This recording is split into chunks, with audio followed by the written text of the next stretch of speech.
బలమైన స్తుతి ఆరాధన కీర్తనలో బలముగా దేవుని గణపరుస్తామో ఆత్మపూర్ణులమై ఆ ప్రాంతంలో పరిశుద్ధాత్మ దేవుడు బలముగా పరిచర్య చేయడానికి ఇష్టపడతాడు. బైబిల్ ఉదాహరణ మీకు చెప్పాలని ఆశపడుతున్నా. ఎందుకంటే చాలాసార్లు మనకున్న ఫీలింగ్ ఏంటంటే కూడికలో పాటలు పెట్టారంటే, స్టార్టింగ్లో పాటలు పాడుతున్నారంటే టైంపాస్ కొరకు పాడతారు అని చాలాసార్లు అనుకుంటాం. ఇంకొందరు ఏమంటారు తెలుసా అండి, అందరు రావాలి కదా, అందరు రావాలి, అందరు రావడానికి కొరకు మధ్యలో ఆహ్వానిస్తూ, ఇక్కడ వీరిని ఆహ్వానిస్తూ, అక్కడ దేవుని ఆహ్వానిస్తున్నట్టు నటిస్తూ టైంపాస్ కొరకు పాడతారండి. ఇంకో పాట అన్నారంటే ఇంకా రావాల్సిన ఉన్నారు కాబట్టి వారి కొరకని చాలాసార్లు చాలా చులకనగా భావిస్తాం పాటల పరిచర్యను, దేవుని ఆరాధించే పరిచర్య. అయితే బైబిల్లో 2వ రాజుల గ్రంథంలో ఒక జరిగిన సంఘటన మీకు జ్ఞాపకం చేసి నూతన పాటను ఆవిష్కృతం చేయాలని ఆశపడుతున్నాను. ఎందుకంటే దేవుని సంచారము బలముగా ఈ రాత్రి 3 రోజులు బలముగా దేవుడు సంచరించబోతున్నాడు. కడవరి ఉజ్జీవాన్ని దేవుడు రగుల్చబోతున్నాడు. దేవుడి మాట నెరవేర్చునుగాక. అయితే దేవుని ఆత్మకార్యము ఏ రీతిగా పునాది వేయబడుతుందో 2వ రాజుల గ్రంథం 3వ అధ్యాయంలో యెహోరాము ఒక ఆయన, యెహోషాపాతు ఇంకొక ఆయన, 2 రాజులు, యూదా ఇశ్రాయేల్ రాజులు. వారు యుద్ధానికి ఆకస్మికంగా వార్త వచ్చింది. వారికి మోయాబీలు అడ్డం తీరడం ఆరంభించారు, యుద్ధాన్ని ప్రకటించారు. మోయాబైట్స్ హ్యావ్ డిక్లేర్డ్ వార్, భయంకరమైన యుద్ధాన్ని ప్రకటించేశారు. సరే, వీళ్ళు యుద్ధానికి దిగుదామని వచ్చేసరికి పల్లభూమిలోకి వచ్చారు. ఆ ప్రాంతంకి వచ్చేసరికి వీరికి తాగడానికి చుక్క నీరు లేవట. యుద్ధం చేయడం పక్కన పెట్టండి, వీరి ప్రాణానికే గండం వచ్చింది. వారు బ్రతకడమే కష్టమైపోయింది. వారి ప్రాణమే ప్రశ్నార్థకంగా మారింది. వారి ఉనికే ప్రశ్నార్థకంగా మారింది. ఈ సందర్భంలో నీళ్ళు ఎక్కడ తీసుకురావాలి? మధ్యలో అరణ్యంలో ఆకస్మికంగా నీళ్ళు ఎలా తీసుకొస్తారండి? నీళ్ళు ఎలా తీసుకొస్తారు? అందరూ కలవరపడడం ఆరంభించారు. ఈ సందర్భంలో యెహోషాపాతు దేవుని భయం గలవాడు ఏమన్నా తెలుసా, ఇక్కడ ఎవరన్నా దేవుని ప్రవక్త ఉన్నాడా అని గుర్తు చేస్తే అక్కడ వారు అన్నారు, యెహోరాముకి దేవుని ప్రవక్తలు అంటే నచ్చదు, అభిషేకం అంటే నచ్చదు, అభిషేక్తులు అంటే నచ్చదు, ఇష్టం లేదు.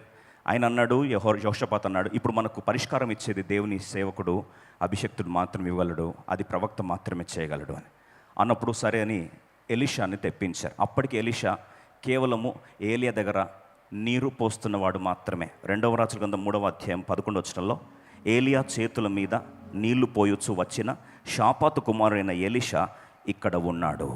అంతవరకు he was just serving Elijah. ఏలియాకు తన చేతులకు నీళ్లు పోసే పరిచర్య చేస్తున్నాడు. అంతవరకు ఒక ఆయన ఉన్నాడండి, ఆయనను పిలిపించాడు. యెహోషాపాతు రమ్మన్నాడు. వచ్చేసరికి అన్నాడు, యెహోరామును చూసి, నీకు నేను ఎప్పుడు కూడా పరిచర్య చేయలేను, నీకు అసలు దేవుని ప్రవక్తలను వ్యతిరేకంగా నిలబడిన వాడివి, నీకు నాతో అవసరం వచ్చింది, I will never do ministry అంటూ యూ అనేసరికి యెహోషాపాతు వచ్చి బతిమిలాడాడు.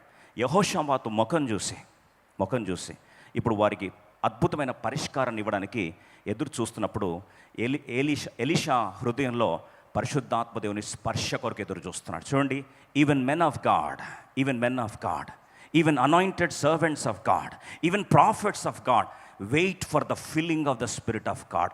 ఆత్మదేవుని నింపుదల కొరకు ఎదురు చూస్తారు. అలా ఆ రోజు ఆ దైవజనుడు ఎదురు చూస్తున్నాడు, నాకు ఆత్మదేవుని స్పర్శ రావట్లేదు, ఇక్కడ వాతావరణం లేదో, దేవుని ఆత్మ ప్రవచన కార్యం జరగడానికి ఇక్కడ వాతావరణము అనుకూలమైన వాతావరణం లేదు ఇక్కడ అన్నాడు. మరి ఏం చేయాలి? జాగ్రత్త వినండి, ఏం చేయాలి? వెంటనే అప్పుడు అన్నాడు, రండి 2వ రాజుల గ్రంథం 3వ అధ్యాయము అందరం కలిసి 15వ వచనం చదివితే ఇక్కడ పరిశుద్ధాత్మదేవుని యొక్క అభిషేకము ఎలా నింపబడతాం, ఆత్మదేవుని సంచారము ఎలా మనము స్పర్శించగలం, how we can experience the touch of God, దేవుని ఆ తాకిడిని, పరిశుద్ధాత్మను స్పర్శను మనము ఎలా ఈ ప్రాంతము కమ్ముకుంటుందో ఒక్కసారి అందరం కలిసి 2వ రాజులు 3వ అధ్యాయం 2 Kings 3:15, నా యొద్దకు వీణే వాయించగల ఒకరిని తీసుకొని రమ్ము, వాద్యకాడు ఒకడు వచ్చి వాయించుచుండగా యెహోవా హస్తము అతని మీదకు వచ్చెను గనుక అతడు ఈ మాట ప్రవచన చేసి. ఎప్పుడు దేవుని హస్తం తన మీదకి వచ్చిందంటే అక్కడ అద్భుతమైన ఆత్మ వర్షములో, ఆత్మలో లీనమైపోయిన వాయిద్యకారులు, సంగీతము, దేవుని స్తుతించేవారు, వాయిద్యములు వాయించేవారు ఆ ప్రాంతంలో దేవుని స్తుతిని ఆర్భటిస్తున్న సందర్భంలో ఆ ప్రాంతం అంతా, వాతావరణం అంతా కూడా పరిశుద్ధాత్మ దేవునికి యోగ్యమైన సంచార వాతావరణంగా మార్చబడింది. ఇప్పుడు చూడండి, దేవుని హస్తం తన మీదకి ఎలా వచ్చిందంట? బలముగా వచ్చింది. మనం పరిచర్యం చేస్తున్నప్పుడు డైరెక్ట్గా వచ్చి కొంతమంది అంటారు, ఇంకెంతసేపు పాటలు పాడతారు బ్రదర్, వాక్యం చెప్పండి, వాక్యం కొరకు వచ్చామని.